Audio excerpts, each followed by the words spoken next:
Cecily Strong is with us right now. This is one we aired a few months ago. We got to have a nice little chat with her. She was on the show when Dana did it, I think, and you were there when you hosted, right? Yeah, I mean, she was in that cast. She had a nice long run on SNL. We talked all about that, and just the leaving of SNL is kind of bittersweet, and you're walking out in the world. And she was on a show, Schmigadoon. Schmigadoon. Mm-hmm. Keenan Michael Key, right? Yeah. And she was when she left, it was one of those ones that they feel a little bit, because when a good cast member leaves, it's tough. I mean, they cover it, but she's one of the ones that was just a consistent hitter every week. Yeah, she kept just upping her game all through the seasons, and it's hard to leave, but she did. And the show's really funny. It was 3 years ago at the time of her. So I don't know. Is that when she was on 3 years ago? Well, according to it feels like producer, we just talked to her. But anyway, they go so fast. But a lot of good things. We had a great time with her, and she gives us a lot of insight to what it's like over there, and also life after. Yeah, SNL. Yeah, she's an adorable person. Yeah. Cecily Strong, here we go.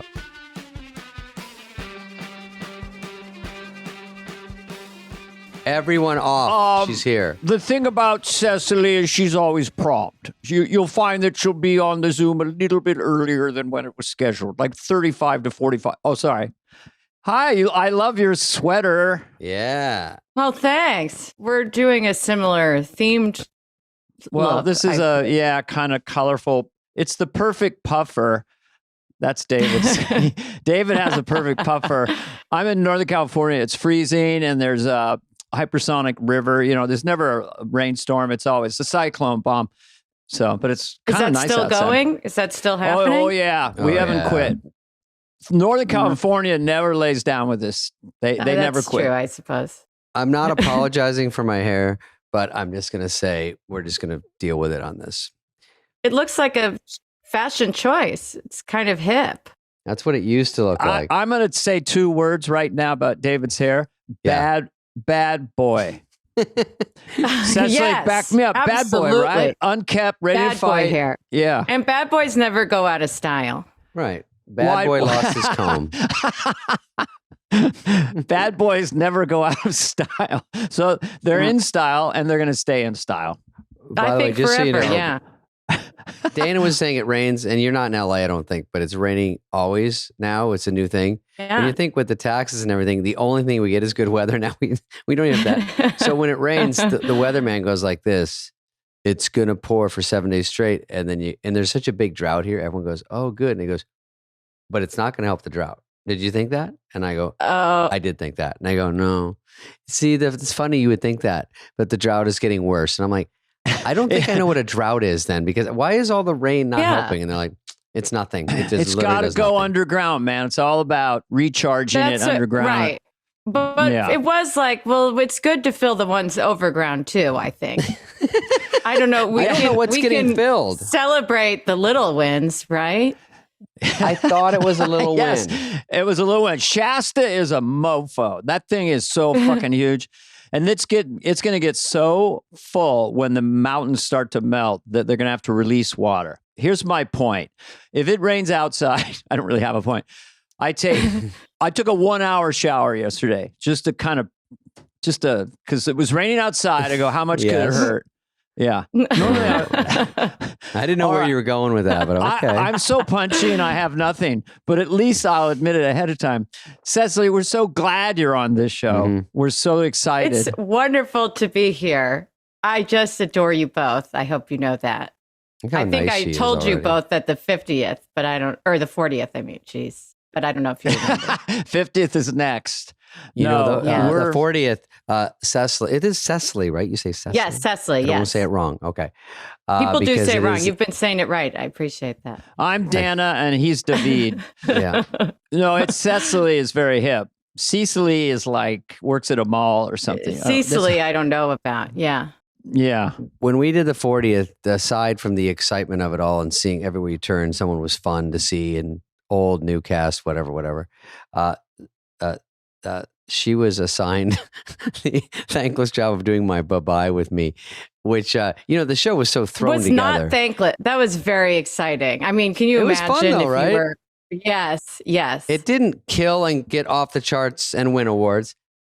Well, yeah, just for a second for our audience, David used to do his first character that landed an absolute catchphrase, flight attendant, as you get off the plane, saying, bye-bye. Right? So then on the 40th, you two are in the sketch. Fill us in. What happened? How'd you get together? Where were you in the show? Hour 3 or hour 6? We ended the Californians. Yes. And I actually have the picture of you and I standing there, I think with Bradley Cooper, but I have the little framed picture on my wall. Yeah, I love it. You know what was fun about that was, I talked to Shroom Taker, Michael Shoemaker, and he... Shroom Taker. What's the Shroom Taker with Michael? His name sounds like Shroom Taker. I thought it's like he deals in psilocybin. I'll just have a small amount. Marcy. Sorry. Anyway. So anyway, you guys did the sketch show, the Californians, and then at the end, you two were placed on the soundstage, kind of at the edge of their set, and did a goodbye. Bye-bye. Yeah, right? It was funny because as Shoemaker, I asked Shoemaker, I said, what if, because this show is obviously so thrown together, no one cares. What if when someone's leaving a sketch, they just walk by and we go bye-bye? And he goes, yeah, we can probably do that. So he talked to Higgins, and then they said, you would be good for that. And then we stood there, and I have a picture. I think it's probably is it from rehearsal or is it from the real show? I have one, I think, from rehearsal. I'm not sure. And hey, gang, let's put it on social media when Cecily's episode comes out. Yes, doesn't matter. But it was fun because Taylor Swift was in it. So basically, Dana, it was very unorthodox. They do this sketch that's a big favorite sketch. And then when they're leaving, we just stand there for absolutely no reason and go bye-bye. I remember it. I remember it now. Yeah, it's kind of meta or whatever that word means. Yeah, it was fun. And Taylor Swift was in it. She was very tall. She is very tall. Was she swift in a way in her movements? Sorry, it's all I got.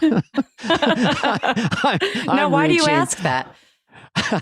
Well, I don't know. Maybe some subconscious connection. So anyway, Cecily, we've been watching all your cool stuff. I didn't even know where to start. We can go chronologically, but one thing that I did absolutely love as someone who loves accents is the way your British indiscernible character. Gemma. With the super Cockney. Like, that is just music to me. I love music to me ears. I'm Gemma. Would you give us just you don't have to do it. I mean, just talk through it in that, or just give us 3 seconds. Well, I think you also have to make it feel like you have big teeth too. I think because I was watching a lot of a British reality show, but everybody gets their teeth done. So is it Gemma Collins? There is a Gemma Collins who is on the show that I was watching a lot of. A slight overbite. Yeah. Yeah. Sort of like if you're talking around your teeth like that. Sort of like that. So you have Wait, I want to hear it. It's just like you're talking around your teeth. There's a show called The Only Way Is Essex, and it's sort of like that. And they do a lot of like American vocal fry almost. Oh, it's so refined. I love that. I love that. I love accents too. It's fun for me.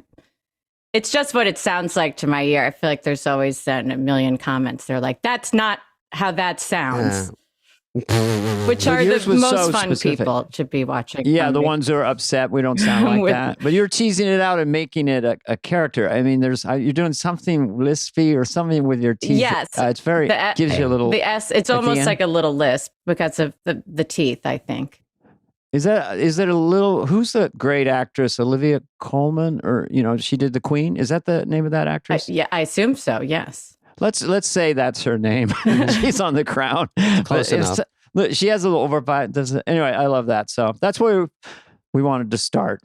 Well, I appreciate just fanning out. Okay. Yeah. Well, I'm a fan. And Dana, just so you know, I just want to say, I also have a picture of you from the 40th. It was a huge deal. I think I was in my second year on the show or something. So it was that was 2014. Yeah, it was very cool. I have a picture of you and my Myers and your Wayne's World get-ups. And I got to stand in between you two, and that was very exciting. Yeah. Wow. That night, when you just say it's Billy Crystal, there's Steve Martin. Oh, Bill Murray. It was in the audience. Oh, there's Eddie Murphy, Tom Hanks. There's Donald Trump. I mean, it's just like Keith Richards. Everybody was famous that you looked at. So it was nerve-wracking in that way. That 40th, that darn 40th. Did you get a +1? I did actually to the party. I did. What? Was that, I don't know. Is that not? No. I'm calling Lorne on the other phone. Somewhere in the overflow room, the most, the toughest one, cast members, some were put in the overflow room. Rough. Next year, we'll have a net up top. There'll be no overthrow. There'll just be people in sort of like a loose circus net. They'll bounce around. It'll be like that thing of like, they'll see the show. So I had to go in there and get Rob Schneider. I love the Lorne. Yeah. You must do your own version of Lorne. But I can't do it in front of like the best Lorne impersonator. Everyone has different ones, Who was? Yeah, everybody's Andy done it. Samberg he does the quiet one. Bill Hader just, it'd be really nice if like it was a good show. There's the quiet Lorne and right. I don't know. Everyone has their. I like to imagine that I like to do Lorne when he's like laughing so hard at a sketch or something, imagining that he really loves her. Oh my fucking God. Oh, fuck. No, they didn't. Fuck, shit. That is my shit. Him really going on. Well, that's to that point. Lorne has he'll be very casual. If something hits him, and we've never talked about this, he goes into almost a convulsion or spasm. He has a laugh from 0 to 10, puts his head down. We've never talked about that. That is a really, really good observation, because he does that at read through. If you can make him laugh and slap the desk or something, you're like, holy shit. Oh yeah. And just to be clear, he doesn't say those things. That's what I know. I like to put that on him. Yes. But I have seen him a couple times in 11 years laugh very hard. Yeah.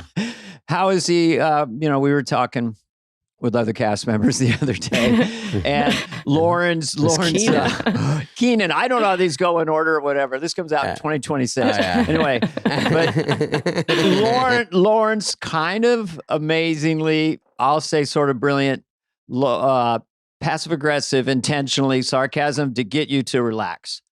I'll get you started. Like, it'd be really nice if this sketch would really be funny. That'd be a good thing. Right. Those kind of statements, which Keenan said relaxed him, Huh. It either can relax or put pressure. I think initially it put pressure on me when I first got there. Yeah. I was just so fucking scared.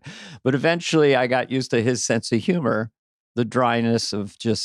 Dana, sometimes I remember I was behind one of the, where the sketches are. So if you walk in, for people at home, and behind the sketch is like nothing. And so I'm just waiting to go in with some goofy outfit on. And Lorne comes around the corner they're like 20 seconds. And then I'm getting nervous looking at my sides. And then Lorne walks with an Amstel light casually and he goes, "You want to try tonight?" I'm like, what? And then he just drifts off and I'm like, am I not trying ever? And then I botched the sketch because now it's in my head. Yeah. He has his style. I think it's kind of Lorne being sassy, I think.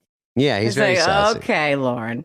He's got his little dig in. We had a sketch called Sassy. Remember, Dana, with Phil Hartman, who Cecily likes. Right. You've read it. Let's go back a little bit to your how Cecily Strong became Cecily Strong. We don't have to spend much time on it, but I thought it was very interesting. And you, amongst other people, have mentioned, or at least if this is accurate, Phil Hartman as kind of a true North Star. Will Ferrell did as well. And we all love Phil.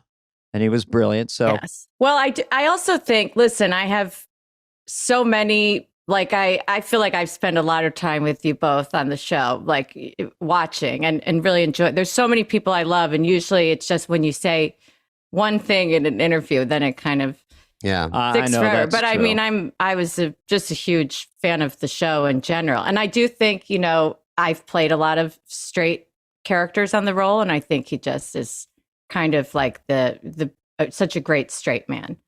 Yeah, he'll take the lead if you need it, or he'll completely play the bass, so to speak, hold it down. You actually reenacted? I mean, did you like?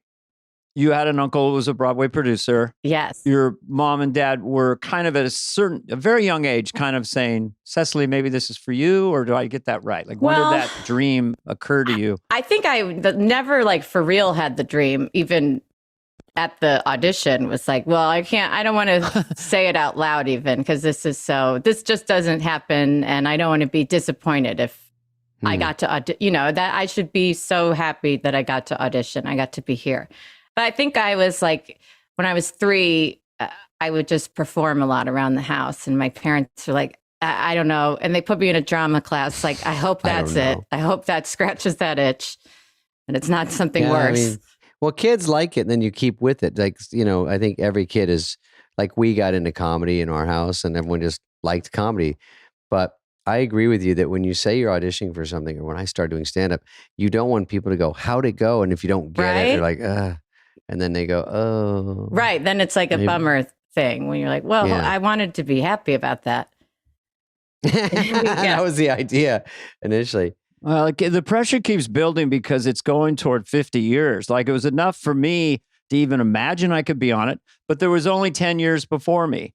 Now a cast member goes, okay, check out the history of the show before you audition. It's like months of pouring through so many sketches, but I could not believe that's a very common theme for people, of being very humble about auditioning. Like, my God, this is a dream. And just some of the darkness of the people who it went asymmetrical and they didn't get it, and it's something, and then they've gone on and done great. Right. It's not the one lane to go, but for you, it was kind of, it definitely, and certainly, like, at the time, I mean, and I'd done theater for a long time before comedy. And I really only got into comedy after college. Not that I guess, like, officially study comedy. I don't know. I know, it's so weird. Didn't count before, I get, So you were in theater all the time. Then you got busted for pot, got arrested. Okay. So you went to jail, you're a pot dealer, it says here. I went to jail. Some of these are wrong. A little bit of a rebel in those days, I guess, or was everyone? I think kind of maybe that was just the thing in the year 2000. I don't know. But I was like I wasn't really a bad kid. I got good grades. I liked school, but then I also smoked cigarettes, and whoa, I was like in with the theater crowd. That's not like the cool kids at school.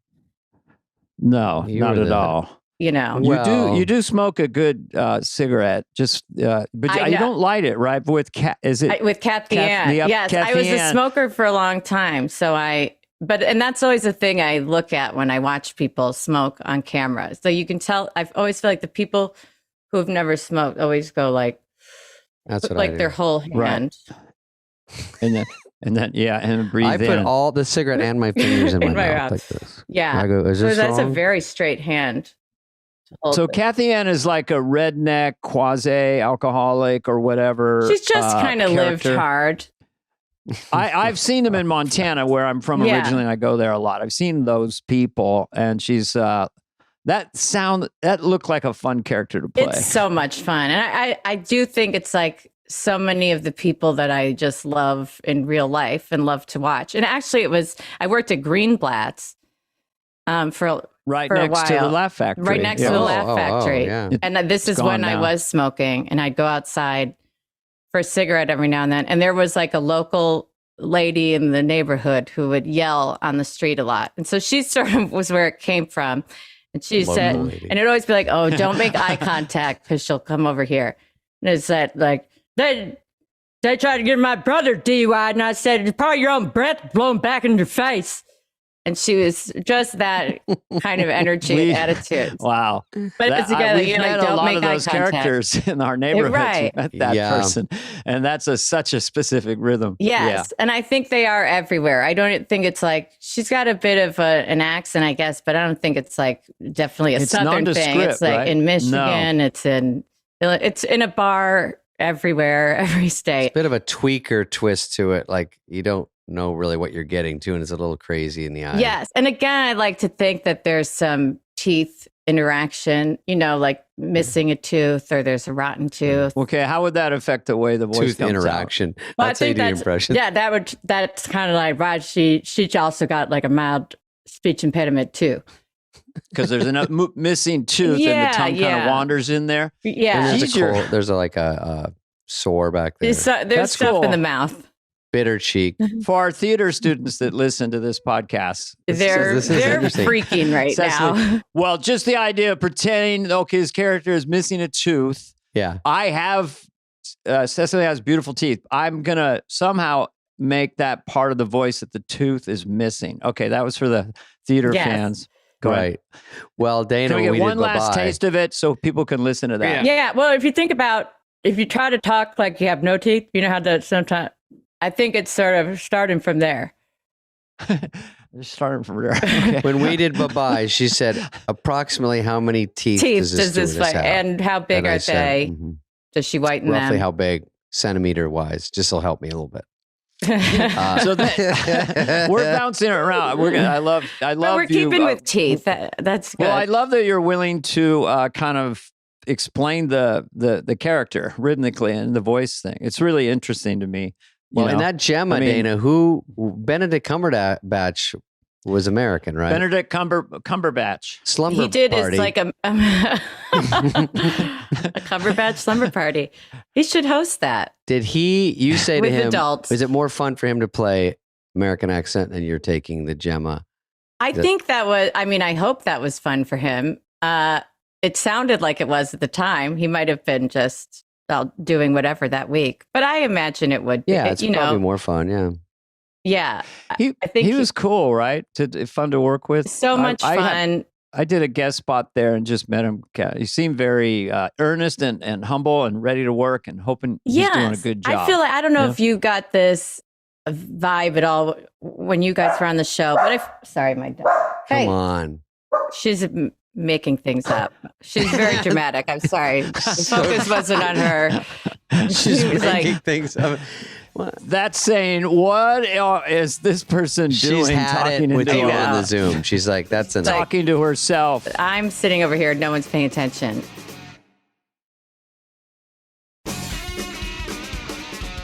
But I was going to say, I feel like a lot of the English hosts or British hosts were sort of so game to kind of nerd out with us. And and not that American hosts aren't, but I just felt like across the board, kind of every British host we had almost had like a giggly, like little kid, just really would be willing to do anything. Yeah. Yes, I find the same thing. There's something about their training, their attitude. Yeah. There's something very potent. And kind of like silly, goofy too, which I thought was a fun thing about Benedict. Yeah. Because while I guess he does, it is kind of a silly name, but it's also a very buttoned up name, I would think. Sure. When you meet the host in the Monday meeting, I think that's where you get a vibe. I mean, they are nervous for sure. And you're nervous. I'm nervous because I'm starstruck most of the time. You're a writer, you're new on the show, whatever. You're always starstruck. And they bring in some big names. So I think you get a vibe in the first meeting, what they're going to be like. Are they going to be fun? Some people, you pitch them something, they go, sounds great, anything. And then they're up for anything and you go, this is going to be fun. And some go, oh, I don't know. They're just you can tell they're tight. And they're like, can you do Russian accent? Oh, I don't really do accents really. And then you're like, okay. And then everyone pitches. And when you walk out of there, you go, I got a feel for it. Yeah. I feel like I'm not as good at that. I felt like I didn't quite get to know every host until after a table read, because sometimes you just guess so wrong. Yeah, that's true. They can really come alive. Oh no, yeah, or like you've just given them something that's so the wrong thing for them. Were you there? Were you there when Trump was on? Because I just heard a story that Pete Davidson told, and he said, He said, Dana, did you hear this? He goes, first of all, that Trump came to read through this. You can corroborate. I may have been getting it wrong. I know that. Yeah. And he said, like, I don't really read. I don't really I sort of ad lib instead of read sketches. That was part of it. And then he said, ad lib like nobody's business. And he said, I don't have my glasses. And then Lorne said, you can use mine. And he's like, And then there was an end of a sketch, maybe at Disneyland, where he says, he says, "See you later," and then he looks at everyone else and goes, "Chicken leg? No, turkey legs. Like let's go eat turkey legs." Let me tell you, because it's one of my favorites. Oh, let's hear it. But there's a couple things that happened. He didn't bring his reading glasses to the table read, and was like, "Oh, I didn't know that we were going to be reading," or something like that. Yeah, it's kind of like, well, it's the table read. With scripts. 45 scripts. Yeah. And so Ivanka was there, and there was a sketch that Ivanka was in that was set at like medieval times. And at the end of it, he goes, "Told ya." Grammatically was written, "Told ya," like "told you so" to her. He's talking to her, period. And then it says "turkey leg." Like, "Would you like to go get a turkey leg?" That's how one would read that sentence. But Donald Trump read it as "told you turkey legs" to Ivanka, like he was calling her turkey legs. And then he looked at us funny. "Okay, weirdos," and it was like, "We're not you read it wrong." And then he also, in the middle of it, got a phone call and took his call. So we all just waited. I've never seen anyone do that to Lorne yet, And he went, "Oh, that's great. My book just went to #1." And we all just went, wow, Applause. wow. Applause, Had to applaud just the moment, just the fact that you would interrupt the table read to take your very real call. My book just went to #1, and I know you got to do some things, but I think I deserve a little bit of applause.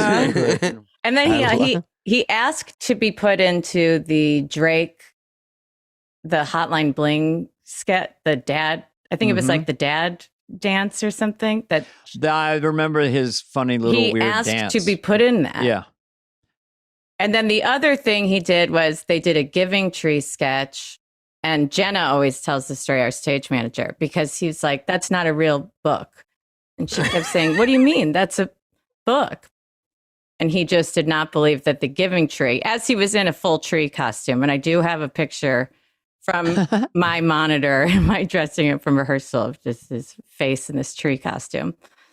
The Giving Tree. It's just a rumor. Did not believe, obviously was not brought up on the Giving Tree. I know books. I've read a lot of books. I can see books. I've heard about books, so I know when there's a book and it's not a book. Excuse me. I know a lot of books. Excuse me. Let me finish. I know about books. Let me tell you. No one like him. Everything's been said about him, but he's a one-off. Those table reads are cool. I mean, you can learn a lot. I remember the first Alec Baldwin. He was great. Like, I didn't know it. You don't know what you're getting into. And sketch after sketch, you start to go, "Oh my God, these are pretty much cold reads." Like they've never seen the sketch and they're walking in. Someone's going, "Hey, mine sketch is number 41." And if you could play it quiet at the beginning, but then you build and they're like, right. And, they're trying to absorb it all. You don't know what the fuck's going on. Right. And 5 they nail hours. it. John Goodman always learning great. 8 songs. Oh, yeah. They're having to sing a song. Right. The hosting is so complicated. Yes. And I think they're mainly just kind of in shock. I thought of my role as kind of an RA throughout the week, where you're just sort of always being encouraging, like, "How do you feel?" "Great. Yeah. That's normal. I think that's normal. And by Saturday, you're going to be, It's very funny because they're walking into your turf and they can be kind of nervous. And I with a superstar, like a big movie star, and you can tell they're out of their element and you're kind of going, "You're doing great." And, just read it off the card. Just read it straight off the card. Right. I'm like putting it in my head that they need encouragement from me. I'm probably wearing a blanket and slippers. My life isn't, I don't have it all together. And I'm like, "You're doing great." I was doing a guest spot. I think Church Lady at Update, because I'd done Fallon, and then Lorne would always say, "You'll be doing Church Lady on a Saturday." "Oh, okay, I'll call my travel agent." And then it was Benedict Cumberbatch. I remember afterwards, just at the good nights, he goes, "It was pretty good. Okay, right? It was okay." I go, "No, it was great. Yeah. Great." But funny, me telling you, I can't, I wonder if anyone's ever gone, "Nah, it was pretty good. You could have done better." I wouldn't. I mean, to any host, would you ever, even if they're bombing, you're going, "You're doing great. You got to keep them upbeat, Right. Just never go real on them. No. So can we circle back around how your audition, I just want to know so you just to jump around a little bit, you went to Cal Arts for theater. So you're studying, you're getting better, you're starting to get funny, and then you go to Chicago. I went, yes. So I stayed in LA for like 9 months, 7 to 9 months or something. And I was just kind of like, I don't think this is going to be the way I do this business if I'm going to do it. It was just sort of, I didn't really understand how any of it worked. And business wise, like I couldn't get it was just like, it felt bad as this business can feel sometimes. And so I took a class at the Groundlings though, and I really liked it. And so I was like, well, I'll move back to Chicago and rent will be a lot cheaper. And every now and then my mom can buy me groceries. And I went to Second City. I started taking classes at Second City. Yeah. And what was the vibe difference when you got to Chicago? LA, it just feels more pressure and just weirder, right? Yeah, and Chicago's it was still a Midwestern city. Yeah, my family was in Chicago, and I do. I enjoy the Midwest a lot more. It's a lot chunkier people who are more friendlier in public. I don't know. Chunky and friendly. You have a slight accent too, right? We have a slight accent. We like to eat, like to laugh and drink. You have to, because it's so cold. You have to find ways to enjoy life while you can. And in LA, it's just and actually I loved my class at the Groundlings. I really had a good group. But I definitely, I was like, there's so much more of that kind of, especially that comedy, sketch, and improv. This is just like, that's so much of what Chicago is. Yeah. And I took classes at IO eventually. I did some shows at the Annoyance, and, then we would do a couple of those shows Improv Olympic. You rent out the theater and beg your friends to come for $5 tickets.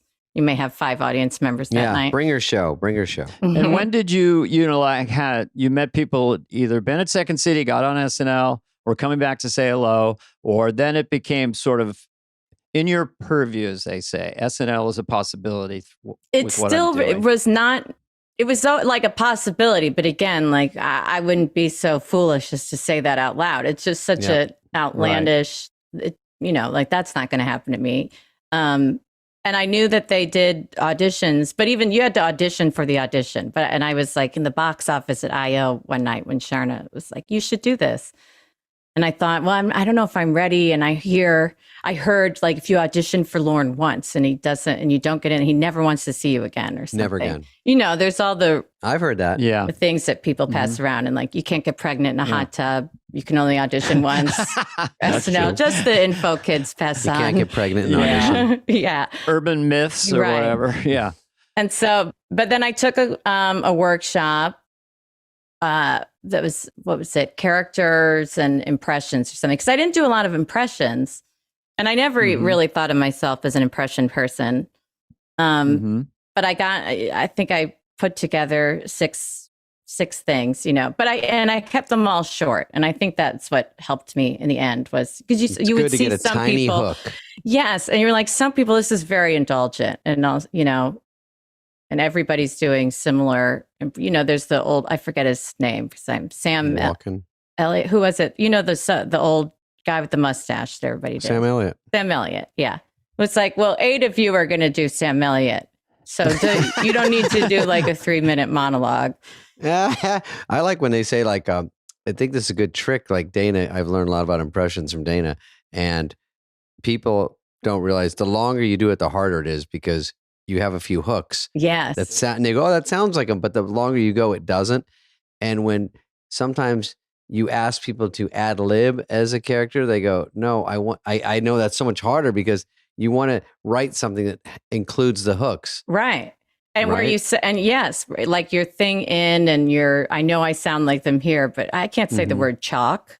That's that word. That's not Exactly. So Cecily, so you're going to audition at IO or at IO. And to your mind, there was maybe 10 of you or whatever. And so you were strategizing, knowing who was maybe going to come on before you. So you were not redundant. And then who was there? Was it lieutenants, Lorne's minions, basically? I know. Was Lorne there or them? Lorne was there. I think Lindsay Shookus was there. Aaron Doyle, I think, was there. Colin was there. Oh, really? So Kenward. The whole canon of people who can decide whether you're going to be on Saturday Night Live. There was a in the audience. Yeah, they were all there. Okay. But I mean, I didn't know who anyone was except Lorne, really. I get nervous when you just said that. I was like getting nervous, going, "Oh my God!" Walking out, going, "Here we go. This is all that matters for everything. They'll never see you again." That's true. You think if they did not like you, then why would they see you right away again? It takes a long time. What did you do? Did you have any methodology for dealing with that pressure? Or when you got out there, you got to laugh and felt comfortable? Or what happened? Yeah, I think I got laughs. So really, I don't know what the strategy would even be for that. Sometimes you just have to go do it. It's like you don't have a choice. You're just trying to control your nerves and actually have fun is the goal. And then how do you try not to try? I probably looked like I was trying, but I think they forgive it. But I was also like, I'm comfortable around an audience at this point. My family was there. So I imagine if I hadn't gotten any laughs, it would have felt terrible, but luckily that didn't happen. It's also your home theater. It's not like at the daily, on 8H. 8H is barren and it's terrifying. A super friendly audience, right? And everybody's laughing because, it's like in all of our best interests for anyone to succeed. Mm-hmm. So what was your first, ladies and gentlemen, Cecily Strong, do you remember your first bit or your first laugh or first character that you did? And or an impression, or what did you start with? Hello. I think, we did this. It's hard to start sometimes. Yes, it was hard to start. I think the biggest was we did Girl at a Party kind of 2 weeks in. It was during one of those election. Oh, you came in with that one. So I didn't even. Another thing that you do, these long names of characters, you're talking about girl you wish you hadn't started a conversation with at a party. It's kind of which is one of your first big hits on SNL. Yes, right? The one that everyone knows how to say the name.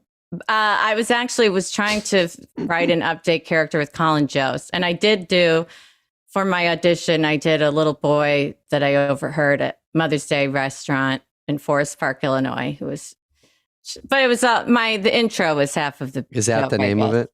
Yeah. It was like a chubby little boy that I overheard at Forest Park. That was awesome.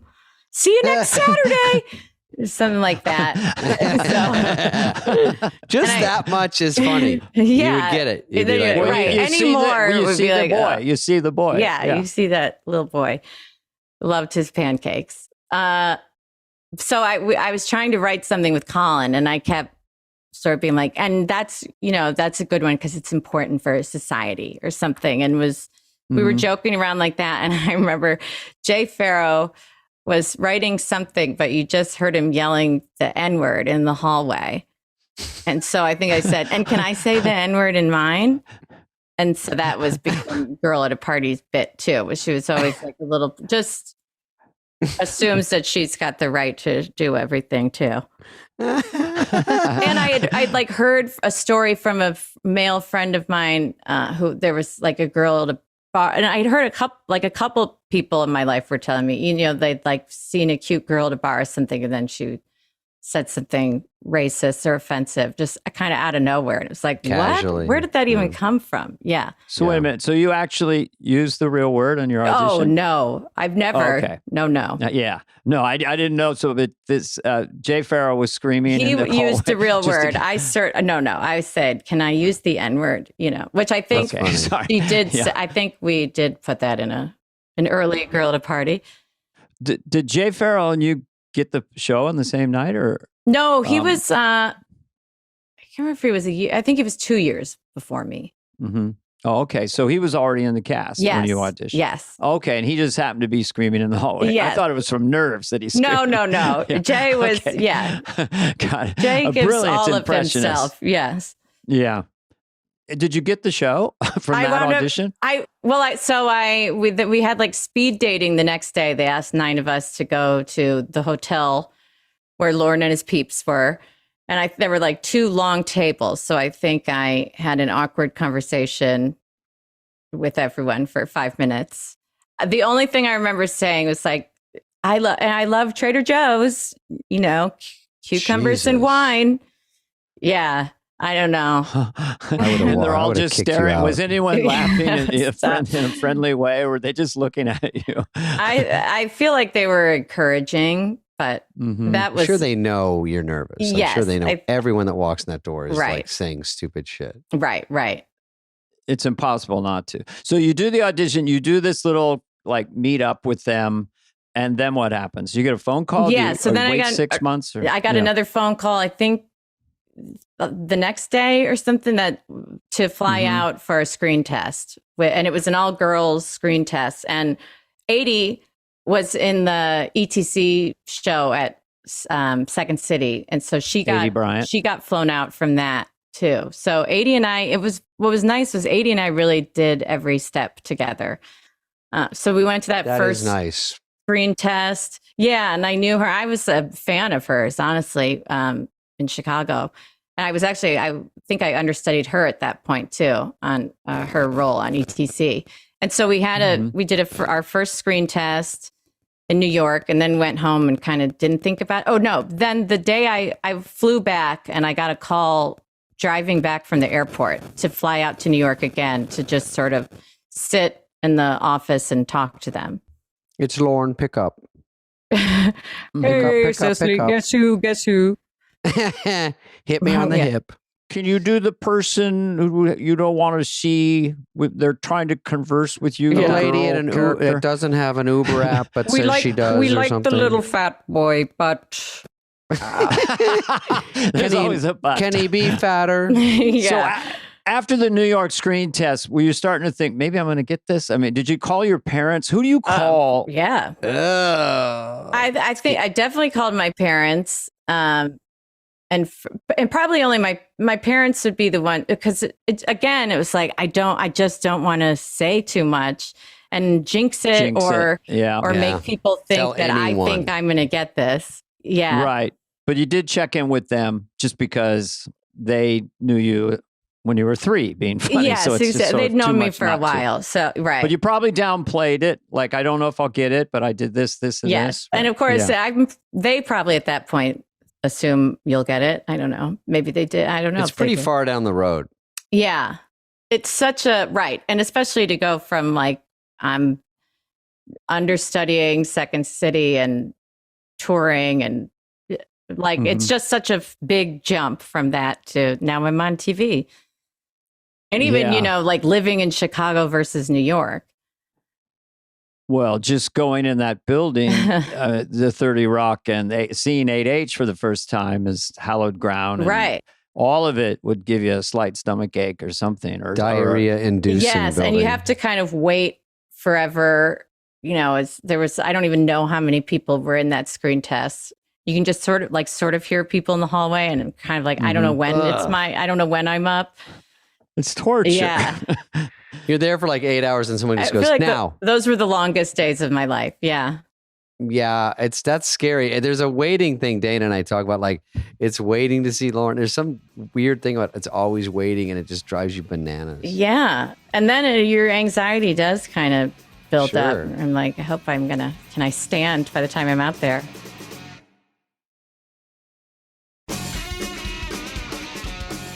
I think when Lorne gets someone like you on the other side of it, they're thinking, like, you probably see this now.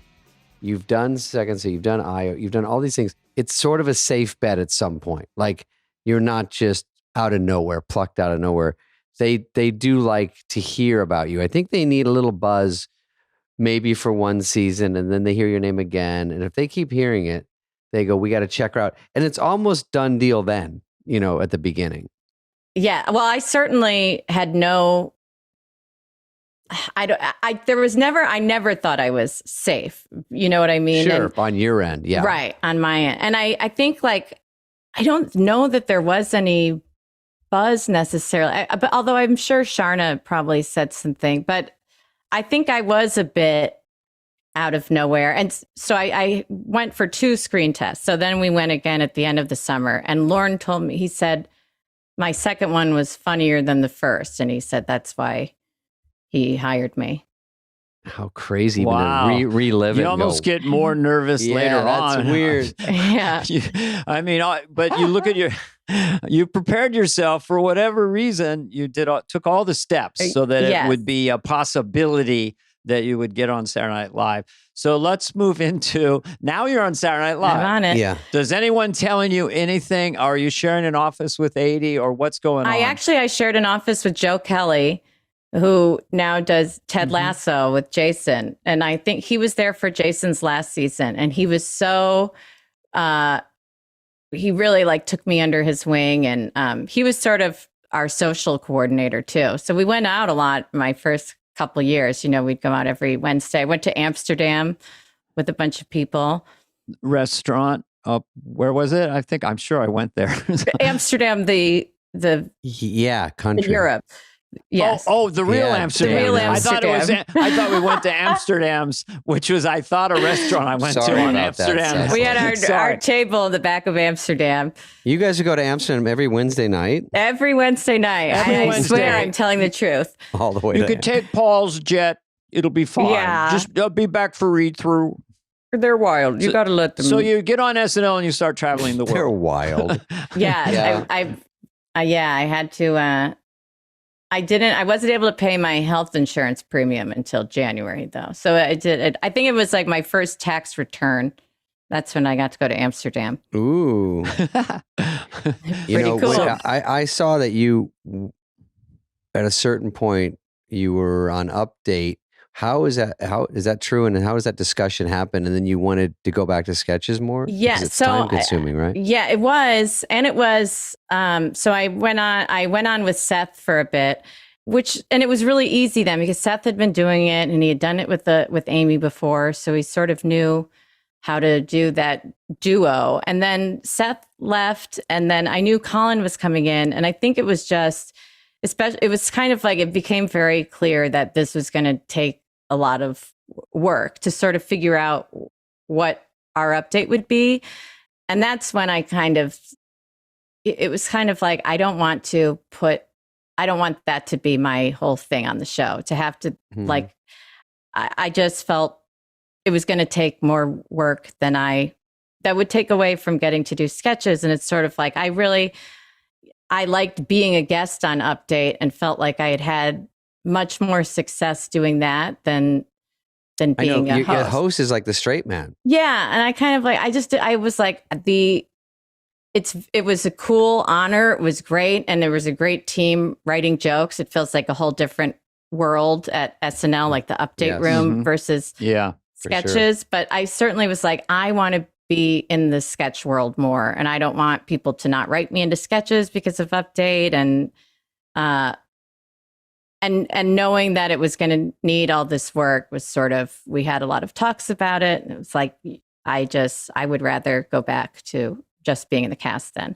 Like, I think it could have been done maybe if it were just more if we had like a rhythm already, but we just didn't. It was so new. And it was, when they lose someone, everything takes a bit more work. So it was getting used to not having Seth, and they're kind of like, they don't like you already because you're not Seth. And it was, it was like, I don't want that uphill battle when it already is so tough to sort of figure out your place at that place. And we're all the better for it because your range is extraordinary. And so it seems like if Update usurped you and your energy and time, we wouldn't have all these great characters. You're just a natural sketch player. And you're someone who you want on your team. I mean, Lorne must have loved it when he discovered you could play this, you could do this, you could do that. It's great to have somebody with that kind of range in your sketch team. I think because, I don't know that, now being there for a while, you sort of see how many different types of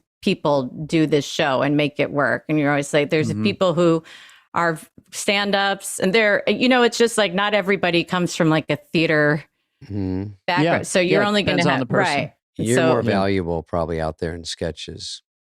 I definitely think I was more valuable in sketches than at the desk because I'm not a stand-up, and so it was just wasn't but, as natural. It's newscastery and it's good jokes, and they have great joke writers usually in Update always. Great joke writers. I think Dana, is this possible? I was only there 6 years, but I think I lived through doing bits with Dennis on Update, Kevin Nealon, Norm, and Colin Quinn. Wow. Probably. Yeah. Because Dennis was finishing, then Kevin had a long run, then Norm, then he got fired, and then Colin, and when I left, yeah. Wow. Crazy. And that it is hard. Crazy. And Colin always says they were mad Norm got fired and sort of took it out on Colin. Yes. Right. That So would there be is hard something to to step that. into right after. Yep. Right. Because it's not Colin's fault. He's great, but you're just following and they're like, wait, where's Norm? What happened? Yes. Then, That's true. And Colin talked about that he felt he should be sort of Norm-like in a way. Like, yeah, of he's course. very affable and friendly, and he wishes he'd been more like that. Anyway, everybody has regrets, but you're the longest running female cast member. Just tenured. A fun stat. Although I'd like, I do think if someone like officially ran the numbers, because Kate, Kate, number of episodes, because Kate was there like 5 episodes before 80 and I got there, and then I missed some because of other shows. So I felt like I was pretty darn close to 80 and Kate. Like, I think we're all leaning at the table. We'll go back. I'm going to call it a wash. I would call it a wash and just. Yeah, it's essentially around a decade. Did you just rip the Band-Aid off and leave? You didn't make it a long goodbye, right? I think yours was sort of out of the blue. Well, it wasn't really, though. It just wasn't a thing I was like broadcasting to everyone. But publicly, when I went back that year, the way I went back when talking to Lorne was like, I would like to leave this year, and I think Christmas would be a great time because it's a happier show, and it would, I'm going to be so sad to leave, so hopefully that'll.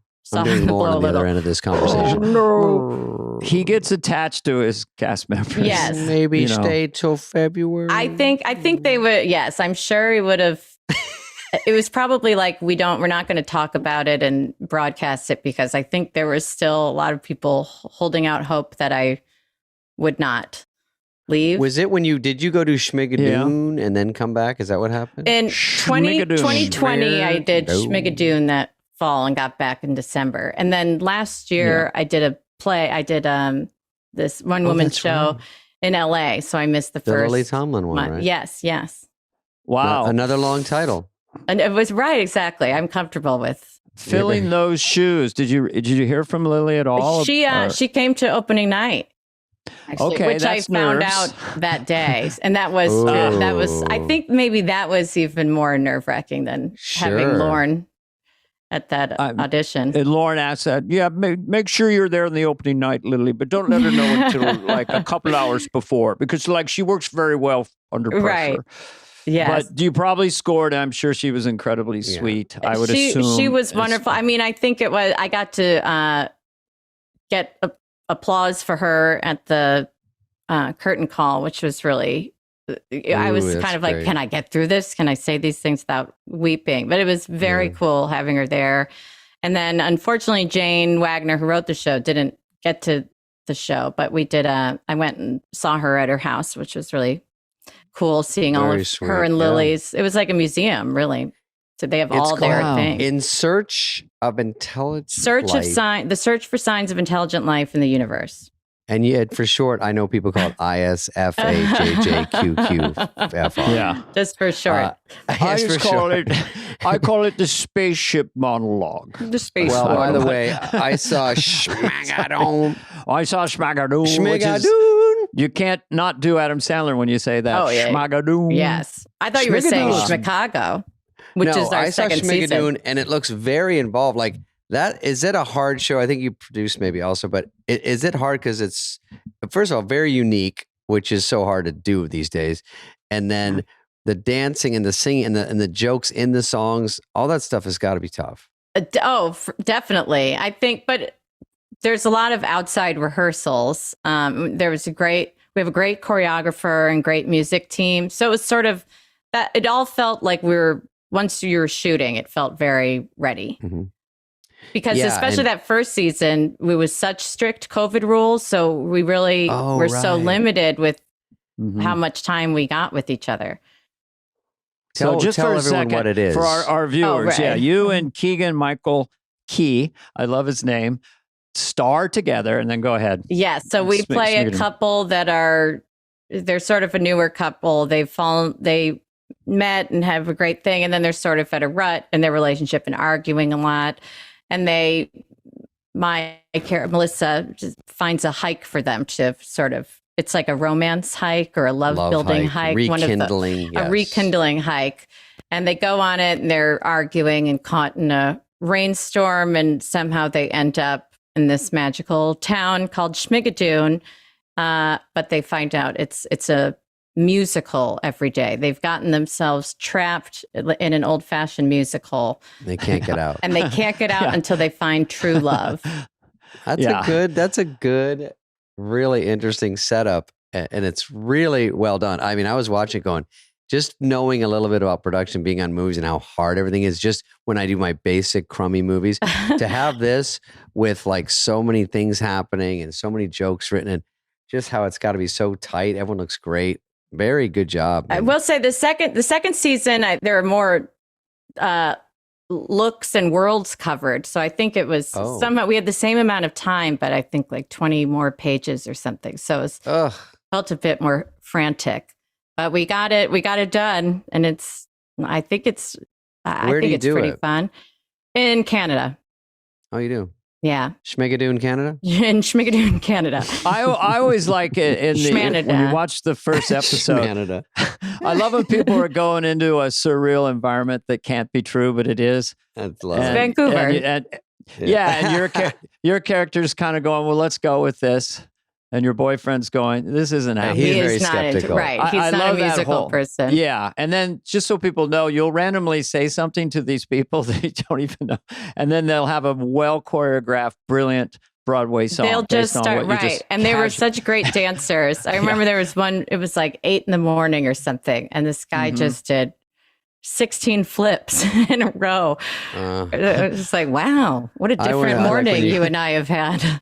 Yeah, you go to the tunnel of love, and there's like a bad boy guy standing there, and then he sings to you. And this is probably early on when you don't really know that's what's going on, which is very funny reactions. And then I guess you guys start to get used to the fact that this is where you are. Yes. And we stop asking what they're doing every time. And just accept it. Once we figure that out. Yeah.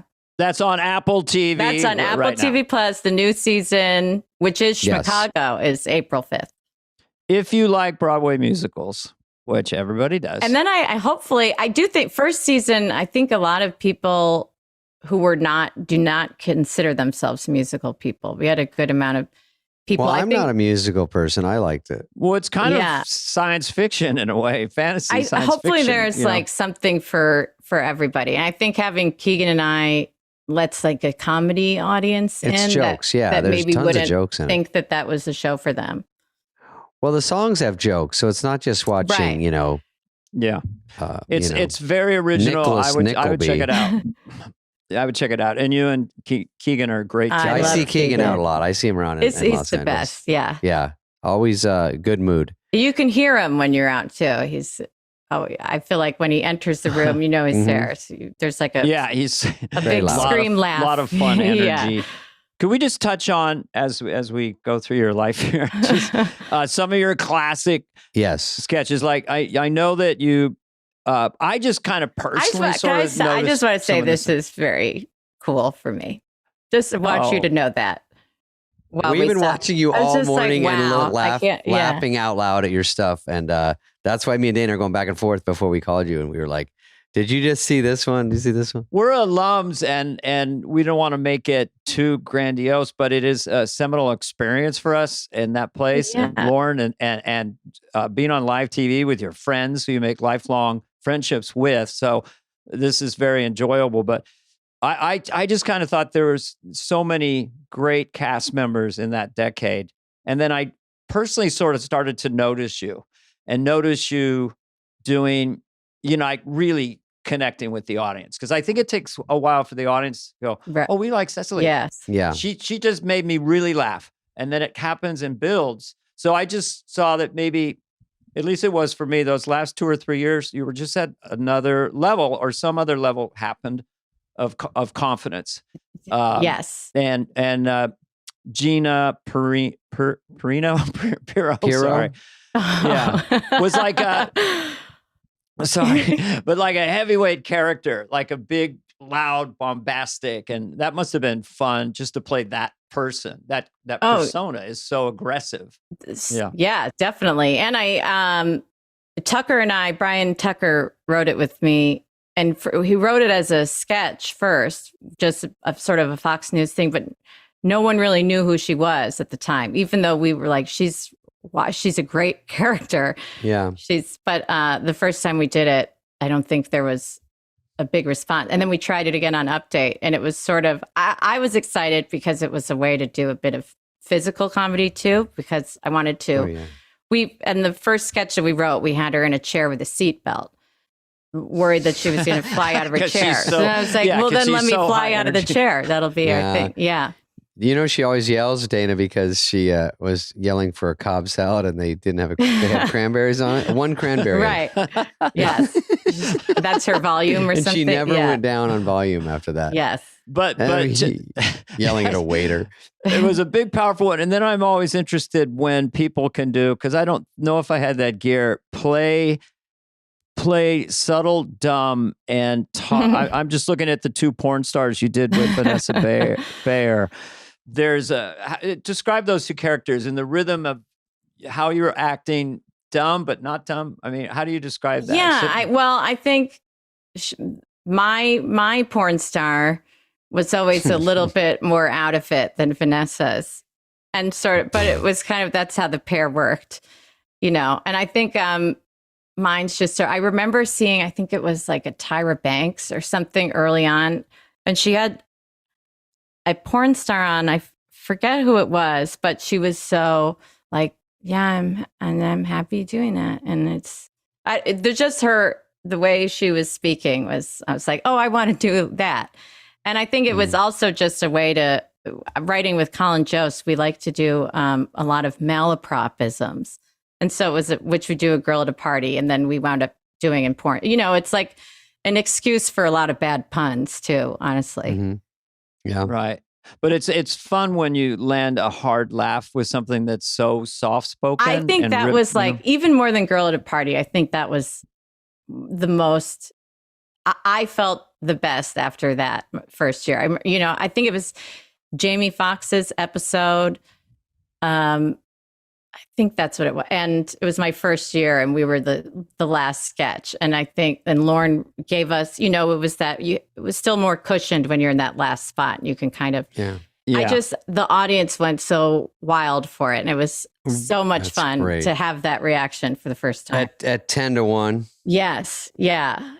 And kind of be like a little dirty. And it was really fun. Because you had a series of lines. The one I saw today was, this morning was, I got banged, and then something really, you're both doing it so obviously casual and so soft-spoken.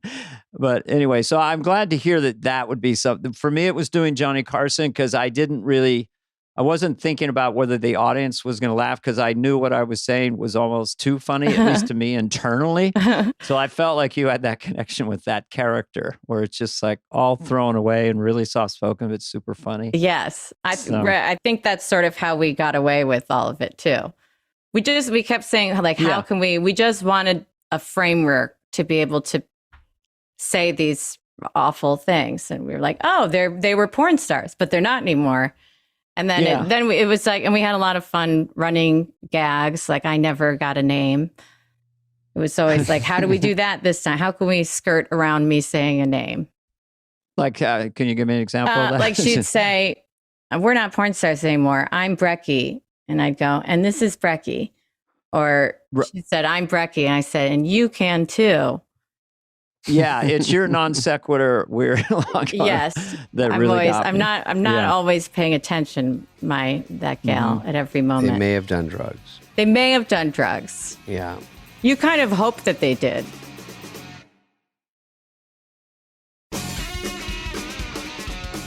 There was just I thought it was very cute when you and Kristen did It's such a weird thing. You're on a date with a 10-year-old kid.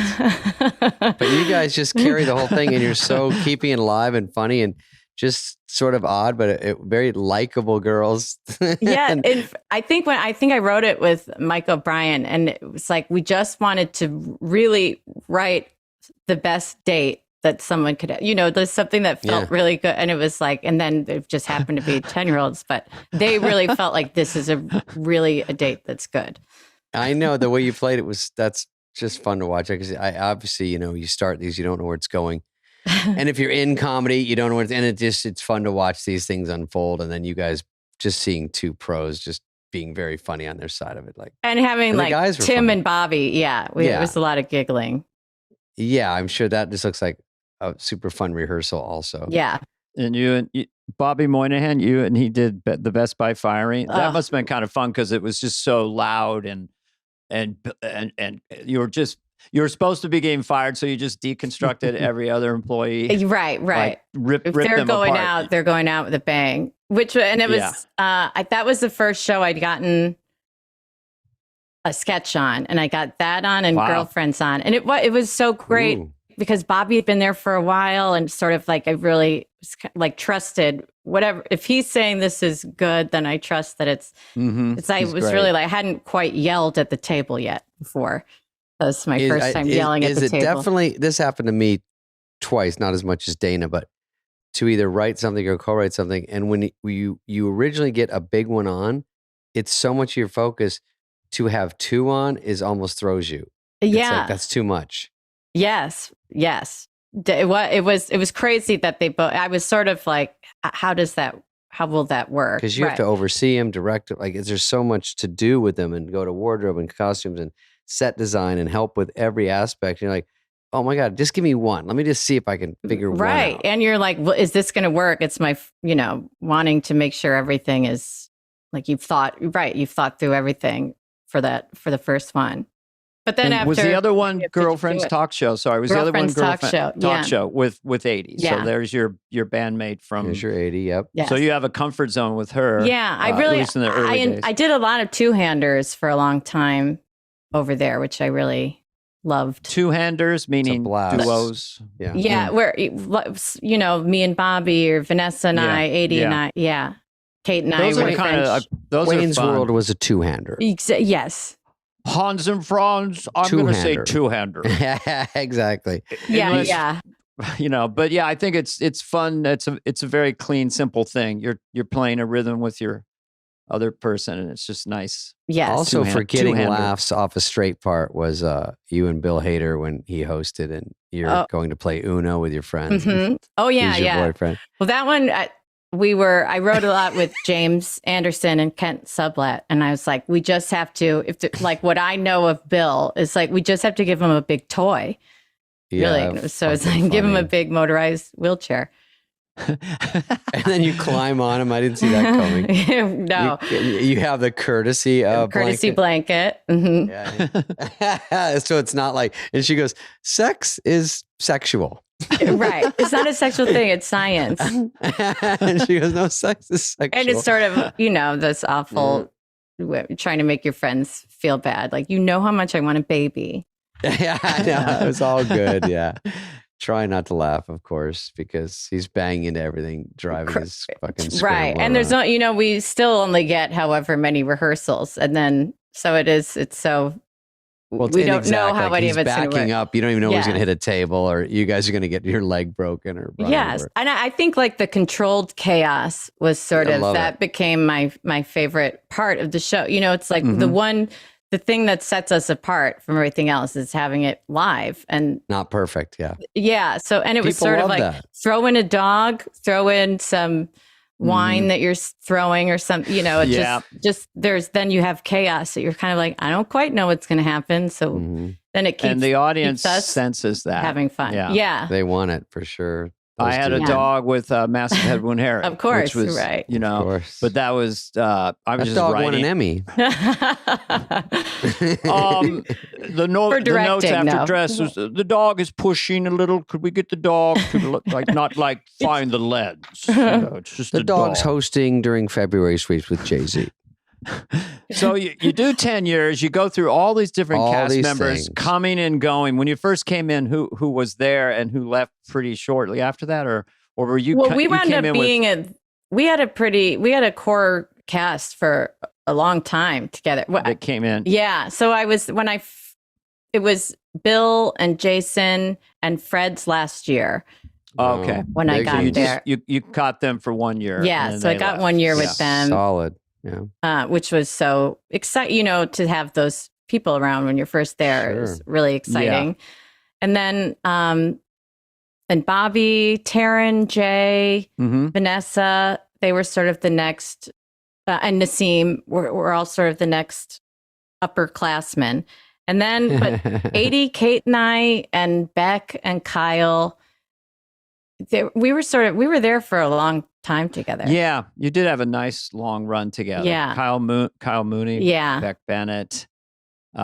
Kate, of course. You. Yeah. Like the show keeps And Keenan, reinventing obviously. itself. Yes. Yeah. And Keenan Thompson, just the perennial cast member. It was just always When you leave always mid-season, always is it funny. a weird feeling when the shows are still on? It's definitely weird. It feels like it was much longer. It feels like much more time has passed since I've been there. But I think I know 80 and Kate and a couple other people I've talked to, and even Kristen, I talked to her when she first hosted. It was kind of like I haven't been watching. I think you have to kind of walk away for a while to be able to leave. So It's very weird to watch it after. There's people doing your job. Yeah. Yes. It's weird. And I think all the it's odd. anxiety, I feel like, would just come back right away. And I would, I just don't, I think I'm good where I am with this distance. You did a good run. I mean, my God. Yeah. It's pretty comprehensive. Do you feel, I don't know, you probably feel so many things, but somewhere you must feel a nice level of satisfaction. You lived your dream. Totally. Yeah. And yes. And I got to leave did great. happy, which I know doesn't always happen. No, I mean, we've heard of those stories. Yeah. And I had a tough couple of years like everybody does. And so it was really nice to get to leave that way. Going out with a bang. And now you have Schmigadoon. Is that the pronunciation? Schmigadoon. I think that's a great. Schmigadoon. You also may not know this. You're in a phone commercial. That's right. Yes. You wouldn't know that. But it's on you might. TV. I don't know if you've seen it. I don't know if you've seen. You can it's find it on mandatory to see YouTube, it. though. Yeah. You have to go to YouTube. I'm a big fan of tech commercials and phone. You don't. Potato chips and tacos is harder. Although I'm for sale at this point, I will bite a taco. Yeah. But when you're doing phone companies or that sort of Apple commercial or whatever, that's sort of nice. I mean, I think the commercials. Very nice. You look great, and it's just sweet, and it's kind of smart. So Yeah. I'm a big fan of doing commercials as soon as you come off SNL. It's right a as you come off. great gig. It's a great gig. And then you got, I think, who was in it? Seth was in the one I saw. Seth has been, Jessica Williams just did one. See, So they've look at been, that. I was like, Believe wow. it or they're not, That's Cecily, Giamatti, you were yeah. not supposed to do Giamatti. commercials when you came off Saturday Night Live in the right. 90s. You were not supposed to do commercials. So that I'm not envious. I don't hate the people who do them now. I lived through them and I root for you guys. Yes. But yeah, do the commercials. I know. It was like a new thing that we got to do a commercial during our time on the show. That was always like such a no-no, but I think in the past, however, a couple of years. Yeah. I got shot down on that. Well, I have to tell her one thing before you get your last word, Dana. Born in Springfield, Illinois. My daughter lives in Springfield and growing up in Really? Springfield. So I'm saying there's hope for her to come out like Cecily because you did it and you liked it. You were there for a really long I did time. move pretty quickly, actually. I was a you year and a half when we moved to Oak Park, which is right outside of Well, Chicago. What are your throw this recollections of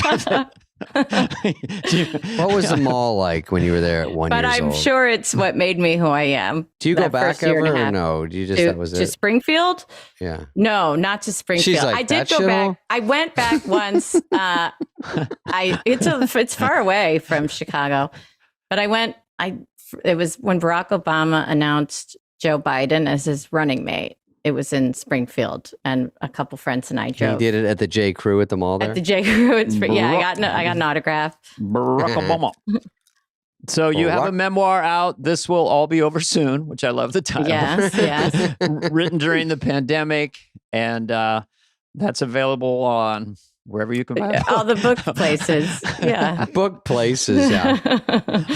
So I'm just so, I don't know. I'm just so thrilled that when they said Cecily's in, it made me very happy. Oh, yeah. So it's like I think it's like a rite of passage to get to talk to you guys. And you are both some of the best who have ever done it. And you're doing well on the other side. Very nice. I love funny people. And we did ask Keenan about, we just as a kind of a pithy question, like, oh, who's the greatest? We all have to make a name up or whatever, rank things. And he gave the best answer. He just said spontaneously, the women.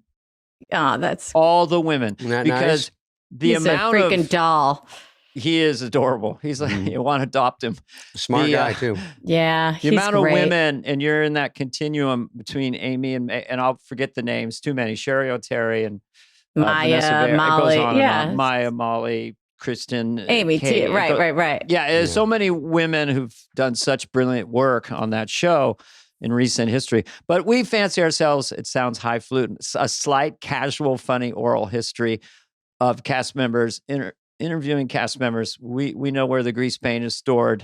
So this has been a pleasure. David, do you have any final statement?